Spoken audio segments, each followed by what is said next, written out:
درود و وقت بخیر خدمت همه شما بینندگان عزیز. من علی مهربانی هستم. خوشبختم و باعث خوشحالی منه که شب دیگر از برنامه وطن مهمان خانه‌های شما هستم.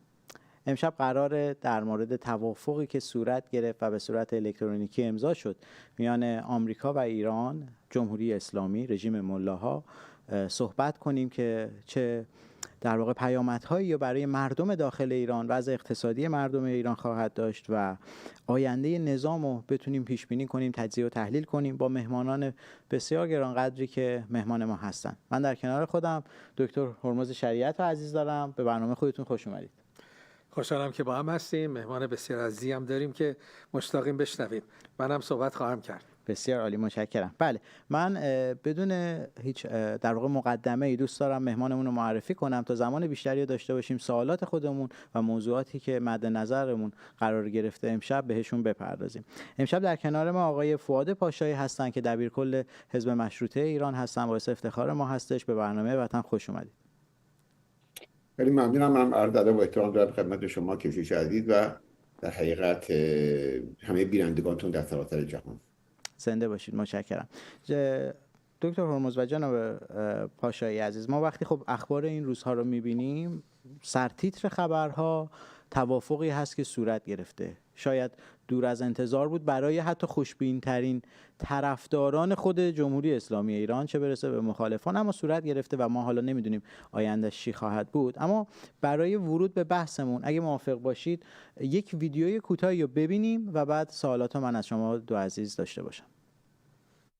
من داوطلب یک کار برای مذاکره که نبودم، هیچ کراهت شدیدم خودم داشتم، نمیخواستم به دلایل مختلف که حالا اینجا نمیخوام. به هر حال آمریکا، به ویژه این ترامپ، حداقل این چیزی که روشن و مشخص هست، سردار سلیمانی رو او طراحی کرده، او دستور داده و اون ناظر ترور ای بوده. شما فکر کنید برای من آقای سلیمانی برای همه ملت ما عزیز بوده، برای همه جهان اسلام عزیز بوده، ولی حتما برای شخص من متفاوت. شما فکر میکنید من با چنین فردی بخوام بشینیم دنبال کنیم یه متر جمع کنیم برای من کار راحتیه؟ ولی وقتی دیدم همه مسئولین نفر دومی رو اصلا نمیگن، میگن آقا با فقط شما، میگم بابا خب یکی دیگه هم بگین. حتی من گفتم پیشنهاد داشتم، گفتم هستن افراد دیگه، ولی من دیگه وقتی اینطوری شد وظیفه ماست. با بنا نیست که اون چیزی رو که دوست داریم انجام بدیم، باید اون چیزی که وظیفمونه انجام بدیم. الان ما در جنگ 40 روزه پیروز شدیم. خب دستاوردش چیه؟ در مذاکره این دستاورد شکل میگیره. من بخوام بگم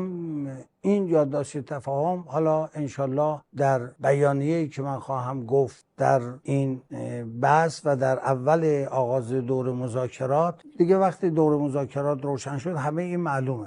شما خواهید دید که خلاصه در اینجا چه از به قول تعبیر من یک غربیا بودن یه حرف میزدن، گفتم خلاصه این تفاهم نامه کارنامه شکست آمریکاست. یه حرف خود غربیاست. بله جناب پاشایی عزیز، شما دیدید که آقای قالیباف میگفتش که من بی‌اعتمادترین فرد به توافق با آمریکا هستم، اما تو همون ادامه مصاحبهش که حالا ما برش زده بودیم زمان مخاطبینمون رو نگیریم، میگه از دستاوردهای توافق دفاع میکرد و میگفت که بسیار ما موارد پیروزمندانه رو بهش تو جنگ رسیدیم و تو توافق هم اون رو گسترش میدیم، ادامه میدیم. حالا من سوالم از شما اینه، الان جمهوری اسلامی آیا به درجه‌ای رسیده که میان اعتماد و منافع باید یکی رو انتخاب کنه؟ من زمین قبلی که مطلب خدمتتون عرض کردم، من معتقدم بعد از رفتن جمهوری اسلامی ما باید در دانشگاه‌های جهان یک کورس رو به اسم کورس پررویی، دروغگویی و وقاحت بذاریم که اینا اصلا بیان این کار رو آموزش بدن که چطور آدم میتونه این بلاهایی که سرشون اومده بیاد و بعد بگه من پیروزم. مثلا من چند روز پیش ویدیویی میدم یکی از این به حساب فرماندهان نیرو دریایی ایران که میگفت وقتی مثلا ناوگان ما رو دادن، ناوگان مستقیم با سرافراز با افتخار رفت تای آب. این آدم نمی‌فهمه چطوری میشه یه همچین لغت‌هایی رو به هم چسبوند و چنین به حساب برداشتی به مردم تلقین کرد. یعنی واقعا باید یک کورس وقاحت و پررویی برای اینو حتما در دانشگاه به حساب من معتقدم بذارن برای تدریس. در مورد توافقنامه، خب ببینید هنوز اتفاق نیفتاد. من معتقدم که این هیچ اتفاقی نخواهد افتاد، زمانی رو ثابت خواهد کرد. هر دو طرف دارن مواضع خودشون رو فقط میگن، نگاه‌های خودشون رو میگن. یک چیزی مشخص است، این است که تنگه هرمز باید باز بشه که این شرکت جمهوری اسلامیه. دو، محاصره برداشته بشه که محاصره بعد از مثلا تنگه ایجاد شد. طبیعتا وقتی تنگه باز بشه محاصره باز میشه. بله شده. ایران میگه من بخوام از این داستان به حساب حق حفاظت بگیرم، چون نمیتونه به حساب پول عبور بگیره، چون تا اون شاهراه بین‌المللی، شاهراه که به حساب انسان به دست خودش این رو ایجاد نکرده، اون طبیعت بوده. بنده شما نمیتونی از اون پول بگیری به خاطر عبور از اونجا، ولی میگه من بخوام حق حفاظت بگیرم. حالا کی این منطقه رو ناامن کرده؟ خود جمهوری اسلامی اونجا رو ناامن کرده، بعد بیاد به من پول بدین که من اونجا رو به شما حفاظت بدم. خب اینم که انجام نخواهد شد. در مورد مسئله به حساب خسارت مالی هیچ جایی نگفتن که آمریکا پولی آزاد خواهد کرد به شما بدین. میگه آقا اگر شما کسانی خواستن بیان در ایران سرمایه گذاری کنن، ما اونها رو تحریم نمی کنیم، ما اونها درشون نمیگیریم. این که معنیش نیست که ما قرار پولی به شما بدیم، که قرار پولی به اینا بده. و در این حال 60 روز برای داستان فرصته. نیروهای آمریکا تا 90 روز میمونن اونجا، یعنی تا 30 روز بعد از اینکه این 60 روز امتحان تموم بشه، یعنی هنوز نیروهای آمریکا اونجا هستن. این خطر بالاترشونه، هر جا که اینا خطا کنن جلوشون میگیرن. میگه که ما اگر به حساب تحریم ها رو پله پله برمیداریم، یعنی شما آمدین اولین کاری که ما گفتیم کردین، بعدا ما اجازه میدیم بعضی از تحریم ها برداشته بشه، نفتتون رو بفروشید. هیچ بدم یادم نره این تنها قرارداد و تنها توافقنامه جهان نیست. با لیبی توافقنامه انجام شده، امضا شده، با صدام 2-3 بار نوشته شد، امضا شد، ولی آخرش سرنگون شدن. یعنی این حقیقت مقدمه سرنگونی جمهوری اسلامی است. چون هر کسی که این توافقنامه رو بخواد در ایران قطعی کنه، به نظر من باید تعداد زیادی از تندروها رو در ایران، جنب فرماندهان سپاه رو یا اعدام کنه یا دم تیغ بگذرونه. شما بعد یک شب بلند شین ببینید که 50 نفر 100 نفر فرماندهان سپاه تو خواب مردن یا بردن بودتشون زیراب کرد. ولی نه قرارداد انجام پذیر، یعنی توافقنامه انجام پذیر نخواهد بود. حالا جناب پاشایی عزیز، این که صحبتی که شما در واقع عنوان کردید منم کامل باش موافق هستم و فکر میکنم مخاطبین ما هم همینطور. اما من سوالم این قسمت برام بیشتر مد نظره، جمهوری اسلامی به چه درجه‌ای رسیده که بین اون، حالا خودشون میگن ما اعتماد نداریم دیگه، ما امروز دیدیم فکر میکنم 1 ساعت حدوداً پیش بود مجتبی خامنه‌ای اگر واقعی باشه پیامی منتسب به ایشون پخش شد، ایشون هم گفت من مخالف توافق بودم اما چون پزشکیان میخواست اجازه دادم. چی میشه که اینا خودشون میگن ما بدبینیم مخالفیم اما میان توافق رو انجام میدن؟ دلیل چیه؟ منافعشون، حفظ نظام براشون اولویت پیدا کرده، این احساسو کردن که دارن سقوط میکنن؟ من میخوام اینو ازتون در موردش بدونم. در موردی که جمهوری اسلامی شکست خورده تردید نیست در این داستان. شما بارزه فرمایید رهبری رو زدن، بیش از 200 نفر از فرماندهان رده بالای سپاه رو زدن، تمام سرفرماندهی، تمام مراکز فرماندهی رو بین بردن، تعداد زیادی حتی آمدن سراغ کلانتری ها رو زدن که امروز مسئول کلانتری بعد دم در تو ماشین بشینه، یه میز بذاره تو ساختمان دیگه وجود نداره. زدن و این طرف که من پیروزم. برای همین من پیشنهاد کردم که کلاس پررویی و وقاحت حتما گذاشته بشه، چون لغت که خود شما میدید دیگه، میگی برای خودت لغت رو ببین که معنی پشتش باشه. در این حال ما فراموش نکنیم بعد از جنگ ایران و عراق در داخل سپاه یک بخش دزد پولدوستی ایجاد شد که قالیباف هم با اون جناح بسیار نزدیک و وابسته است. اینها به تمام حرکتشون، تمام فکرشون، تمام ذکرشون که چطوری کجا رو بپرن، صاحب بشن، بدزدن، به چپاول کنن، قرارداد بگیرن، امضا کنن. امروز تمام اونها در خطره. جناحی که قالیبافش نزدیکه در فکر که چطوری ما خودمون رو حفظ کنیم، چون میدونن اگر این رژیم بیفته جای برای رفتن ندارن، نخری برای فرار ندارن، در دام مردم ایران گیر میافتن، حاضرن به هر ذلتی تن در بدن.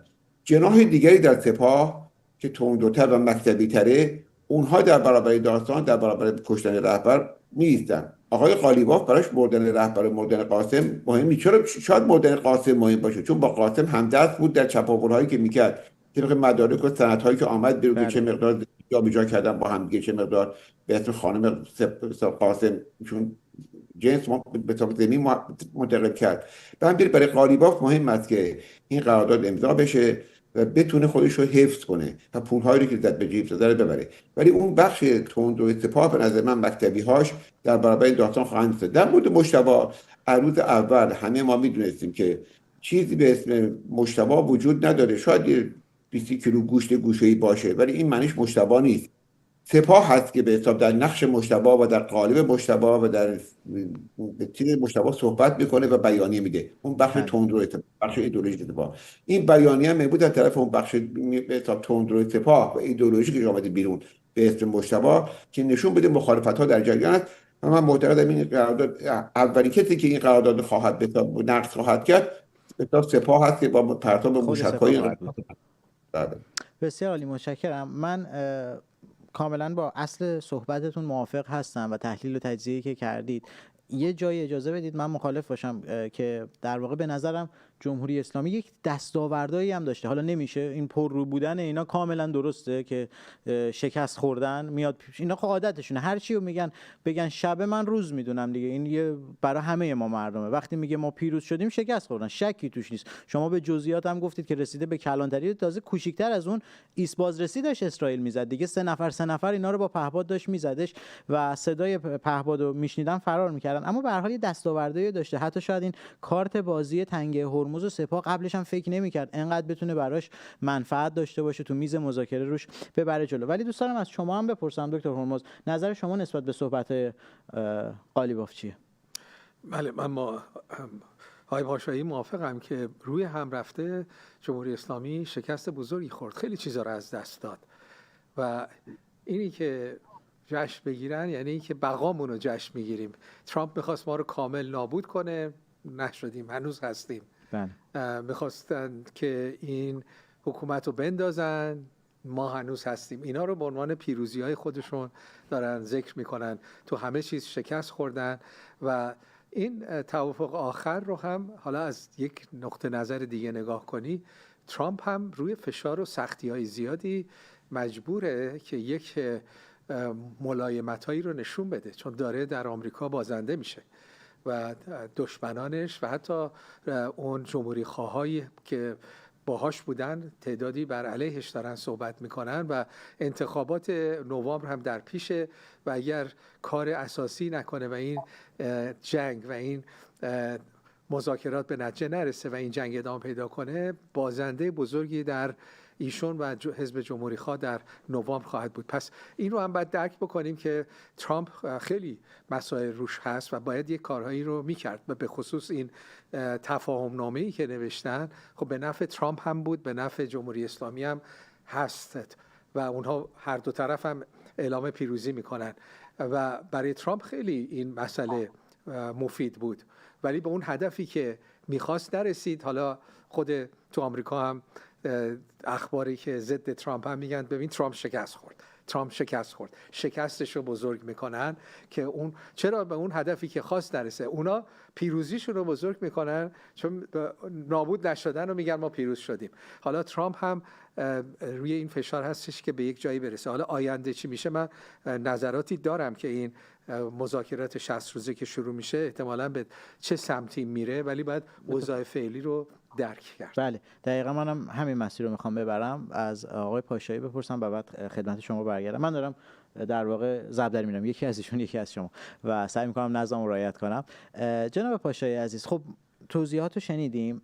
برای آینده صحبت‌های شما من این برداشت کردم که خیلی واضح گفتید که احتمالاً خود سپاه، نیروهای تندرو که کاملاً هم من باهاتون موافقم، احتمالاً این توافق رو نقض خواهد کرد. اما آیا فکر می‌کنید این توافق یک پوششی هست برای در واقع بازتوانی نیروهای نظامی آمریکا که در منطقه حضور داشتن، خرید زمان برای ترامپ که بتونه بهای انرژی رو توی دنیا به خصوص آمریکا کنترل کنه، مسابقات جام جهانی که الان داره توی آمریکا، مکزیک و کانادا برگزار میشه رو سپری کنه، یا یکم فشار رو از رو خودش کمتر کنه و بخواد ضربه محکمتری یا بزنه، یا حالا متفاوت باشه اجازه بده اسرائیل بزنه؟ برداشتتون در آینده چطور خواهد بود به نظر شما؟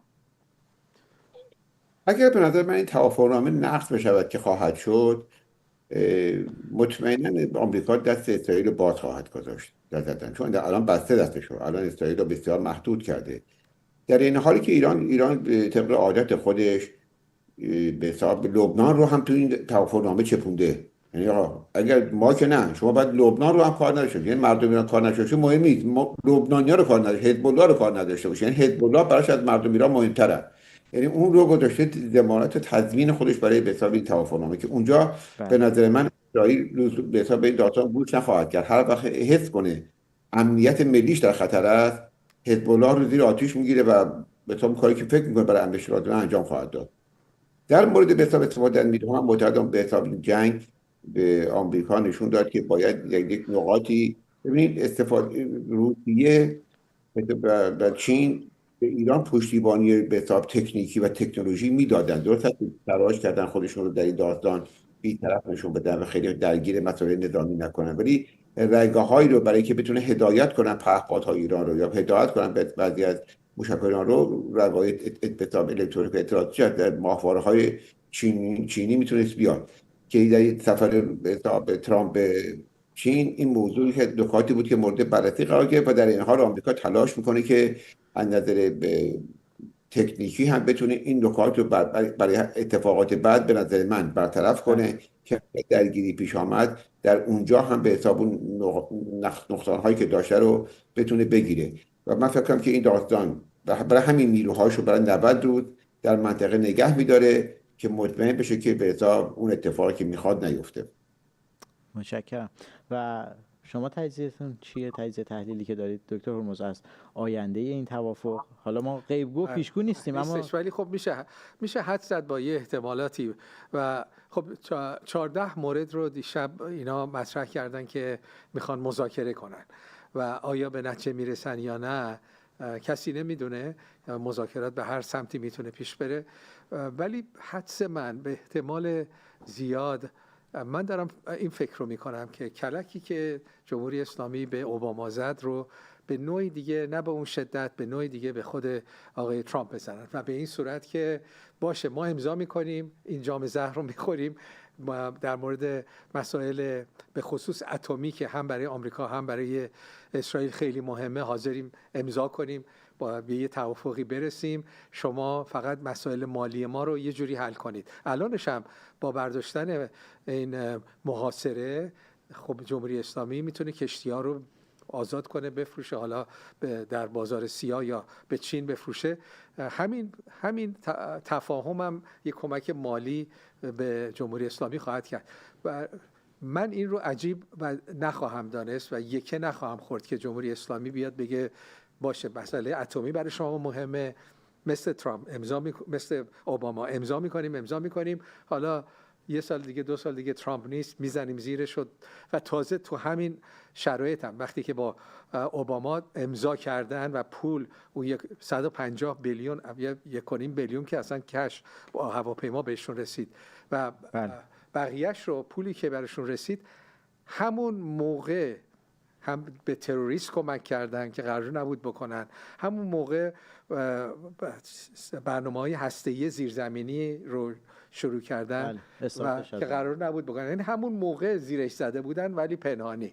و با ترامپ هم حس من اینه که احتمال زیاد داره یه امضایی بکنن فقط برای اینکه 1-2 سال رو سر کنن تا ترامپ از اینجا بره ولی دوباره بزنن زیرش. بله، من فکر می‌کنم ما ایرانی‌ها 47 ساله ماهیت آخوند و رژیم ملاها رو کامل شناخت پیدا کردیم و شما هم درست می‌فرمایید. من حالا داشتم به این دیشب فکر می‌کردم که خب این اصلا صحبت‌هایی که درون نظامه الان این مردک من چی بگم دیوانه اصلا اومده بود قانی میگفتش که میگفت ما دوباره شروع می‌کنیم به بازسازی، زمان ساختن دوباره حماسه، یعنی هنوز اینا توافق نشده. حالا قالیباف میاد این شکلی میگه از بچهای لانچر ما باید بگیریم اونا رو قدرت رو بگیریم بیاریم تو حوزه اقتصادی بذاریم.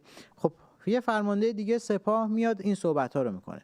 من سوالم از شما اینه جناب پاشایی، این اختلافی که به درون نظام افتاده حالا بین اون افرادی که تندرو هستن تو سپاه، افرادی که آخه ما 2 بخش دیگه، یکی تندروهایی که برای در راستای ایدئولوژی جمهوری اسلامی هستن، یه سری افرادی که همونطور که شما توضیح دادید بعد از جنگ ایران و عراق دنبال منفعت‌های شخصی خودشون هستن، فساد و رانت و مافیایی که خودشون در واقع جلو ببرن. ببرن. حالا سوال من اینه آیا این روند اصلا جمهوری اسلامی میتونه اینجوری ادامه بده، این بالانس رو میتونه ایجاد کنه این دوتا رو؟ چون خامنه ای کسی بود که پزشکیان میگفت دیگه، میگفت علی خامنه ای کسی که اگه نباشه ما به جون هم میافتیم و ما الان داریم کم کم این نشونه هاشو میبینیم.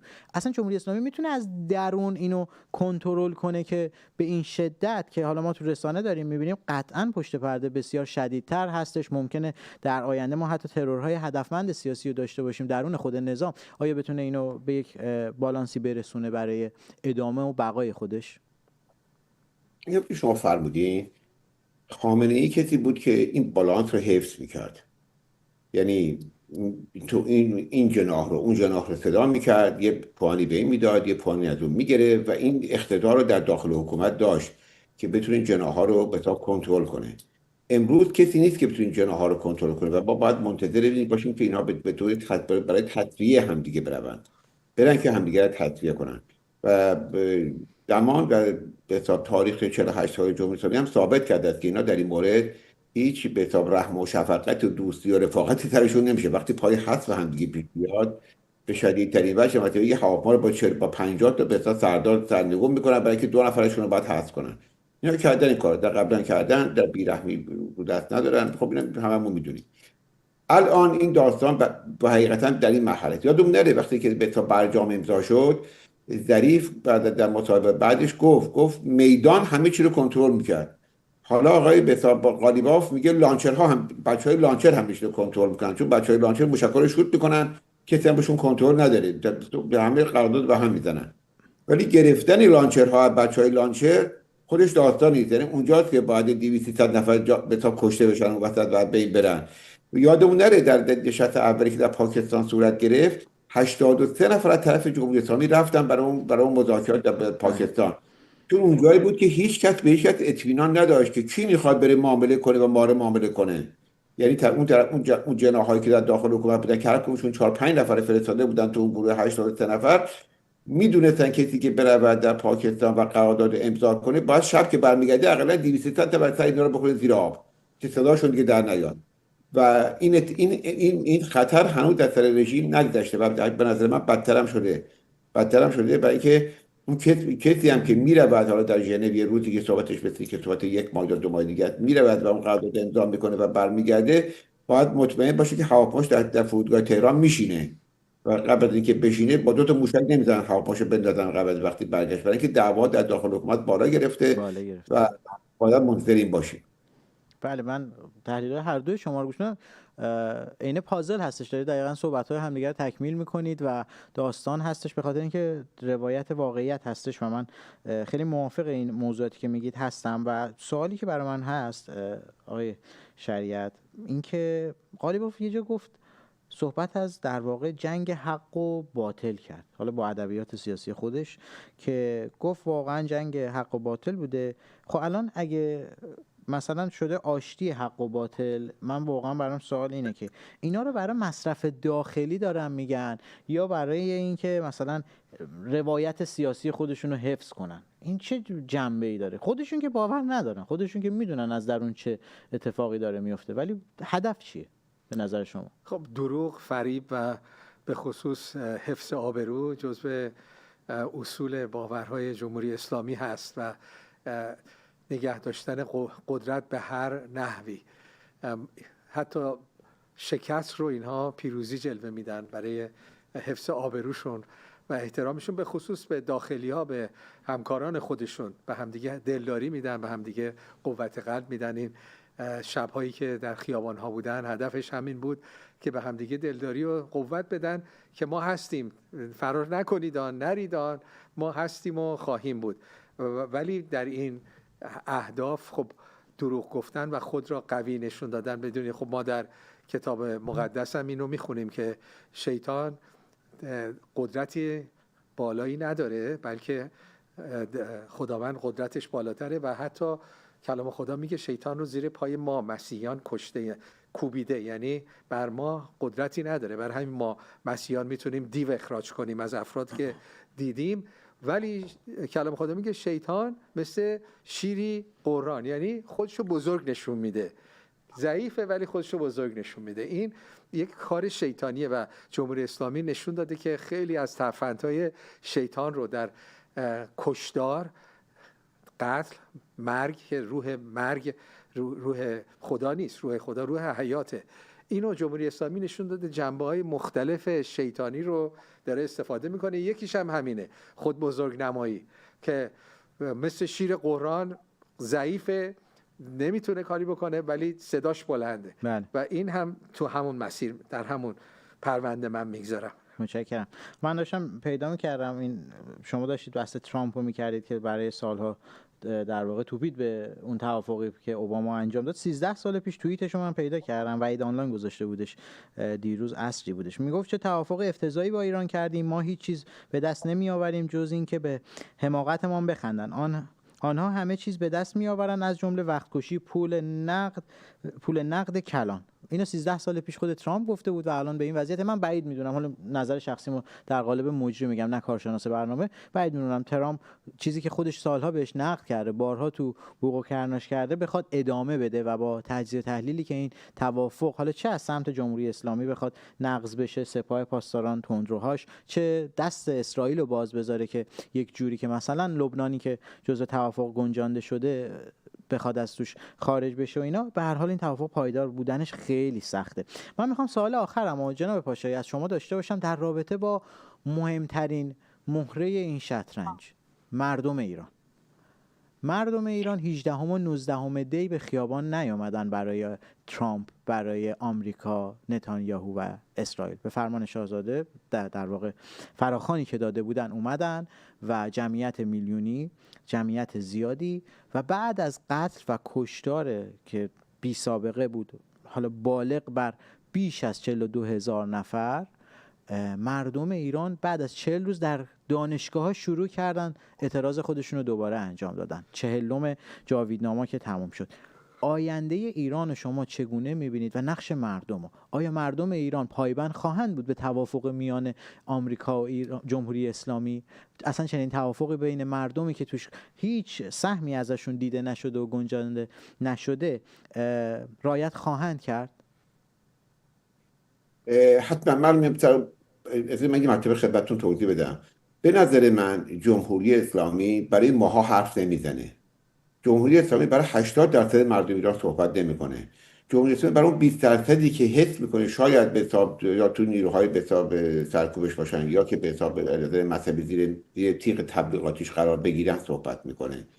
سعی میکنه اونها رو به حساب جوری قانع کنه، راضی کنه، قدرت بده، روح و روانش رو بکشه بالا که آقا نترسیم، ما جا نخوردیم، نباختیم، بدبخت نشدیم، ذلیل نشدیم، داریم میبریم، پیروز کردیم، ترامپ شکست دادیم و چون اون که به حساب نمیتونه سر دنیا، سر همه مردم دنیا کلاه بده. بس آدم باهوش و فهمیده و با شعور هم تو این دنیا وجود داره. همه که مثل طرفداراش نیستن که هر چون میگه قبول کنن. در مورد من نقش مردم، ببینین فرمایشتون کاملا متینه. ما فراموش نکنیم وقتی که بازار به خیابان آمد، وقتی که مردم به حساب چندین روز در خیابان بودن و شاهزاده رضا پهلوی رو صدا کردن و از او خواستن که این رهبری رو به عهده بگیره، اون موقع بود که او به حساب با مردم با طرف گفتگوی خوش قرار داشت. شاهزاده مردم نگفت بیاین به خیابان، مردم در خیابان بودن، مردم به خیابان آمده بودن و داشتن کارشون که معترض بودن وظیفه‌شونه و باید کشورشون آزاد کنن انجام میدادن. در این حال بعد از اینکه اینترنت رو قطع کردن و رابطه رو قطع کردن، من تقریبا 2 هفته پیش که اینترنت قطع شد با بسیاری از دوستانم در ایران صحبت کردم. همه معتقد بودن که آقا برن این خیزش در 19 بعد از سرکوبی نخوابید تا 20 و 21 هم ادامه داشت. جسد و گریخته در خیابان‌ها مردم با اینکه کشته بودن، با اینکه کشتار بی حد و حصر بود، این خیز به حساب حرکت‌ها و خیزش‌ها ادامه داشت. و من عمیقاً معتقدم که این خیزش 2 مرتبه در یکی 2 ماه آینده شما خواهید دید که یک شبی همه چی به هم خواهد خورد و صبح همه تو خیابان خواهند بود. اینو نمیتونن جلوشو بگیرن، برای که این خونی که در 2 روز ریخته شد که البته به نظر من 1 روز بیشتر نیست، چون از امشب شروع کردن رفتن تا فردا شبش هم این کار کردن. یعنی در 48 ساعت نبود، بلکه در 24 ساعت این کار انجام گرفت. و این یک کشتاری بود که در تاریخ دنیا بی‌نظیر بود. در هیچ جنگی نیروهای حمله کننده به کشور متخاصم به حساب 42,000 نفر یا 50,000 نفر رو ظرف 24 ساعت نکشتن. حتی شما وقتی آمار قضیه القحط برین حکومتی که در جهان معروف است، ارتش نازی رو یا SSH رو به حساب میخونین، اینا در 24 ساعت بالاترین تعدادی که تونستن از بین ببرن 13,000 کریمی بوده، 13,000 نفر تونستن بکشن. ولی جمهوری اسلامی 3 برابر اون نیروی به حساب سرکوب ارتش نازی خون مردم کشور خودش که معتقد بود ما که معتقد اینا ایرانی نیستن، ولی به حساب از خون مردم ایران ریخت.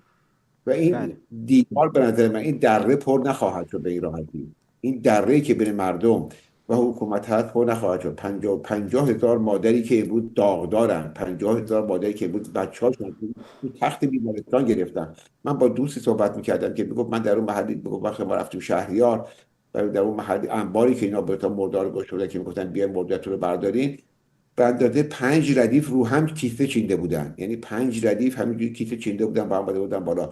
کسانی که اون صحنه ها رو دیدن، تا اونجایی که من باشون سخن گفتم، هنوز نمیتونن فراموش کنن. کسی که رفته اون صحنه اون انبار و پر از مرده دیده، بعد از 5-6 ماه هنوز میگه من شبها از خواب میپرم با اون صحنه وحشتناکی که به چشم دیدم.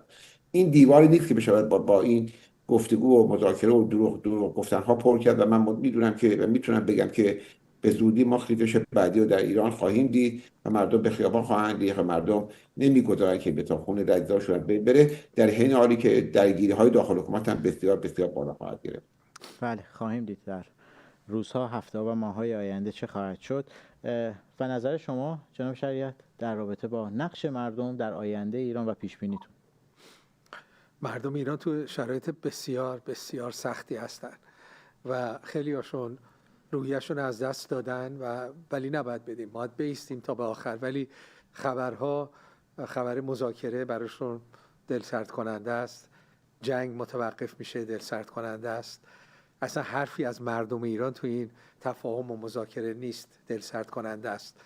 و قدرتی هم حس نمی‌کنن دارن که اگر بیان خیابون، اونها در این 2-3 ماه دیدیم در خیابون ها هستن با مسلسل‌های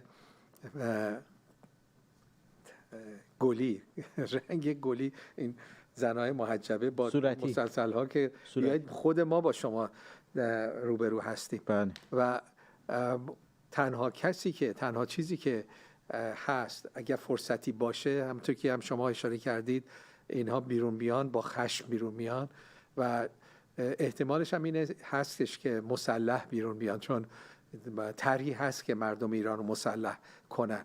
ولی قدرت الان حس میکنن که زیاد ندارن تا زمان مناسب که خشمشون رو نشون بدن. ولی یک چیز دیگه هم میدونیم، ما آخر داستان ایران رو میدونیم. ایران در کتاب ارمیا 2700 سال پیش در کتاب مقدس به طور خاص راجع به ایران صحبت شده. در تورات راجع به ایران زیاد صحبت شده.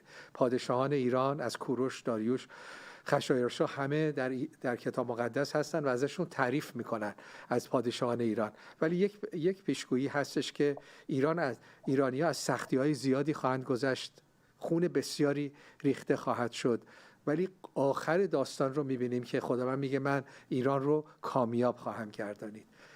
حکومت رو عوض میکنم، نه حکومت انسانی، بلکه میگه حکومت عشق، حکومت مهربانی، حکومت محبت در ایران خواهد بود و ایران عامل برکت جهان خواهد بود.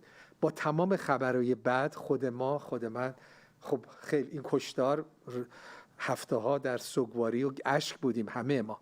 ولی وقتی آخر داستان رو میدونی، وقتی آخر بازی رو میدونی، مثل بازی‌های جام جهانی، اگر آخر داستان بدونی چند میشن و مسابقه رو که نگاه میکنی زیادم به دلت نمیشینه، چون میگی خب الان اینا زدن ولی بعداً 2 تا میخورن. بله. بازی ایران هم ما آخرش رو میدونیم که ایران کامیاب خواهد شد.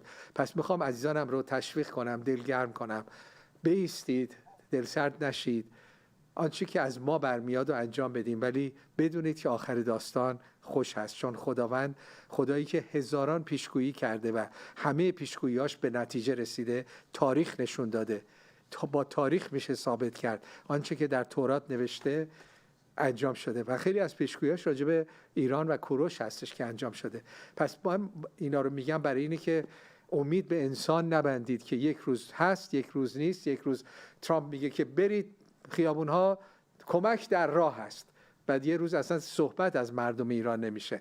خداییه که هر بار صحبت کرده همه رو انجام داده. پس به اون دل بسته باشید، به آینده ایران باور داشته باشید، چون که بالا بره پایین بره ایران کامیاب خواهد شد و ایران برای جهان برکت خواهد بود. و واقعا من اینا یه چیز بدیهی هست برای همه ما. اولین قدمش سقوط جمهوری اسلامی خواهد بود. روزهای شیرین و خوشی رو در پیش خواهیم داشت، نه اینکه بخوایم اینجا بفروشیم به مخاطبینمون شعارهامونو، نه، یک واقعیت هستش و بزرگترین قدرتی که خود خداوند میان مردم گذاشته اتحاد ما مردم هستش. جناب پاشایی، من گفتم آخرین سوالم، ببخشید میخوام نگهتونم. دکتر هرمز به جام جهانی اشاره کردن و امروز شما یک بیانیه‌ای هم اتفاقا در همین رابطه داده بودید. چون میخوام این شما دیگه اینجا هستید، باید از خودتون هم مستقیم بپرسم، این میشه یک توضیح در رابطه با بیانیه‌ای که امروز شما در رابطه با حضور در ورزشگاه‌ها و اتفاقات و برنامه‌ریزی‌هایی که جمهوری اسلامی ممکنه از قبل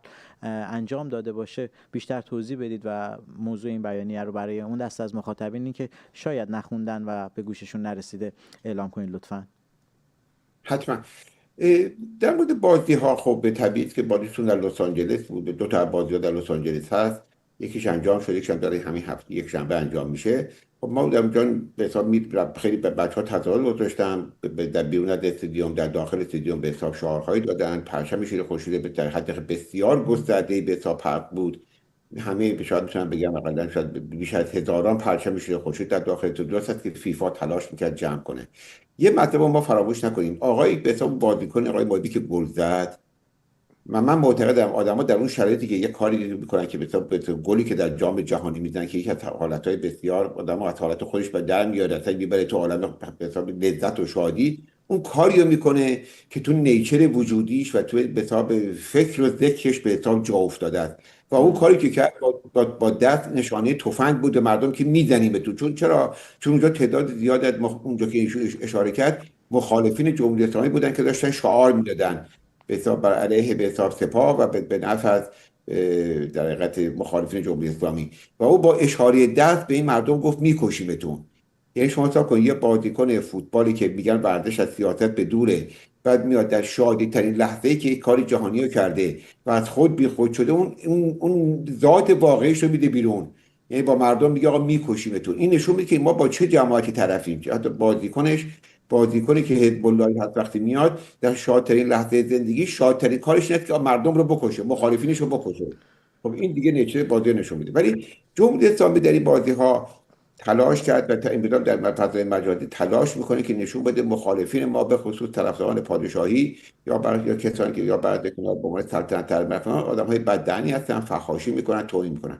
ببینید ما بعد از اون 54,000 یا 50,000 کشته‌ای که به حساب هنوز متاسفانه نتونستیم آمار دقیق در بیاریم، ولی طبیعتاً به حساب رقم‌ها که سازمان جهانی میگن بالای به حساب 42,000 50,000 تا این کشتار، شما میبینید که یک آدم میان پرچم جمهوری اسلامی رو سرشون نگه میدارن در کشور آزاد، میروند و ذوق میکنن و به حساب شادی و شعف نشون میدن از اینکه این پرچم رو به خودشون کریب کنن. پرچمی که زیر اون پرچم بچهای ایران رو کشتن، پرچمی که زیر اون پرچم گلوله تو تخت بیمارستان گلوله مستقیم تو سر اون طرف زدن و جونش رو گرفتن و اعدام به کشتنش تو تخت برای اینکه نتونه به حساب بیاد بیرون و فردا شاهدی باشه که چه بلایی سر ما آوردن. شما وقتی طبیعتا این بچهای آزادی خواهی که با این حکومت مخالفن در برابر استادیوم با این تیپ آدم ها برخورد میکنن، من حقیقتا به حساب مشوق هم به حساب بددهنی نیستم، ولی من میدونم که نمیشه بعد خیلی وقتا اعصاب رو کنترل کرد. من در همون دم فدراسیون با بازی‌های فوتبال وقتی با یکی از بچه‌ها صحبت کردم، گفتم آقای پاشایی ما که چیزی سلاحی جز دهن زبانمون نداریم، اونا با تفنگ دستشون مردم رو میکشن و یک کسانی میآیند و با افتخار از اون کشتار دفاع میکنن، با اون در وقتی بهشون میگه آقا 42,000 نفر کشتن لبخند میزنه، میگه خب کشتن که کشتن. خب این خون منو به جوش میاره، منم که سلاحی جزی که یه حرف زشتی بزنم که توهینی بکنم خودمو خالی کنم ندارم. ببینید درست است که ما باش مخالفیم، ولی باید درک کنیم که با مردم ایران چه درجی کشیدن در این 47 سال و چه بلایی سرشون اومده و هیچ ابزار و سلاحی جز این ابزاری که بتونن در اونجا به حساب یک حرفی بزنن که حس کنن آخه خودم رو به حساب گفتم ندارن. امیدوار هستم ما بتونیم هممون به حساب اعصابمون رو کنترل کنیم، روانمون رو کنترل کنیم و با جمهوری اسلامی یک برخورد انسانی دموکراتیک مدرن داشته باشیم. و این همون بیانیه بود که ما صادر کردیم و گفتیم ما درد مردم رو میفهمیم، درد مردم رو میفهمیم، یعنی که بچه‌هاشون از بین رفتن میفهمیم، ولی خواهش ما این است که سعی کنیم آتو دست به حساب آدم کشها ندیم و اونها تلاش نکنن با این ترتیب خودشون رو مظلوم و ما رو آدم‌های به حساب فحاش و زورگوی به حساب جلوه بدن. بله، چه پارادوکسی بود. بله. دموکراسی و رفتار انسانی در مقابل جمهوری اسلامی واقعا سخته و منش زیادی میخواد و صبر و حکمت زیادی که ما هممون باید داشته باشیم. هدف از این بیانیه هم خود آقای فؤاد پاشایی عزیز به عنوان دبیرکل حزب مشروطه ایران که امشب مهمان ما بودن بیان کردم. متشکرم ازتون و ممنونم که با ما بودید. حزب مشروطه یه چند دقیقه شما سوالی دارید بفرمایید. اول صحبت کردیم، دوست داریم راجع به فعالیتاتون.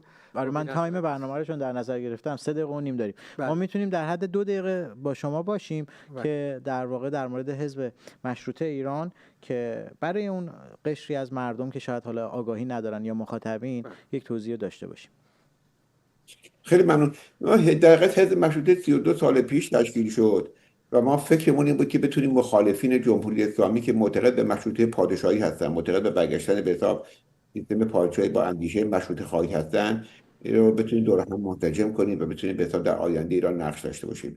خوشبختانه امروز به حساب به خدمات به حساب پهلوی ها، خاندان پهلوی در بین مردم ایران روشن شده، آشکار شده و می‌بینیم که نسل جوانی هستن که به این اندیشه پیوستن و ما در حقیقت دنبال روی پدران جنبش مشروطیت هستیم، کسانی که می‌خواستن در ایران به جایی که یک نفر به تنهایی حکومت کنه، قانون حکومت کنه، همون حکومت پادشاهی که ما می‌بینیم در انگلستان هست، در بسیاری کشورهای اروپایی هست و تونسته رفاه اجتماعی رو بیاره، آزادی و دموکراسی رو بیاره. البته من معتقدم به حساب خود سیستم حکومتی به تنهایی نیستش که بتونه به حساب این کشور رو دموکراتیک کنه، بلکه رفتار دموکراتیک و ساختارهای دموکراتیک هست به داستان کمک می‌کنه که میتونه میشه رو بعدا در این باب مفصل صحبت کنیم با هم. زنده باشید. پادشاهی سبک‌های مختلفی داره. من حالا نه عضوی از این حزب هستم نه جایگاهی دارم برای خودم صحبت می‌کنم، اما نظرم اینه که در واقع شما می‌بینید مثل پادشاهی توی عربستان که فرد هستش تصمیم میگیره و پادشاهی مثل اسپانیا، مثل انگلیس، کشورهایی که شما مثال زدید. ولی این چقدر این جملهشون رو من دوست داشتم، این که از تک تک افراد جامعه دموکراسی شروع میشه. رفتار ما، نگرش ما نسبت به همدیگه، صحبتمون با همدیگه. وقتی که میگیم زبان از زیادتی دل هستش، منظور همینه. وقتی دلمون درست به هم باشه، دموکراسی رو پذیرفته باشیم درون خودمون، اون موقع میتونیم تو رفتارمون بیاریم. شما سوال دیگه ای دارید؟ نه خیلی ممنون، خوشحال شدیم که با شما بودیم. آقای پاشایی باز هم شما رو در آینده خواهیم داشت. متشکرم. وقتتون بخیر باشه. بله و قسمت پایانی برنامه ما داستان یک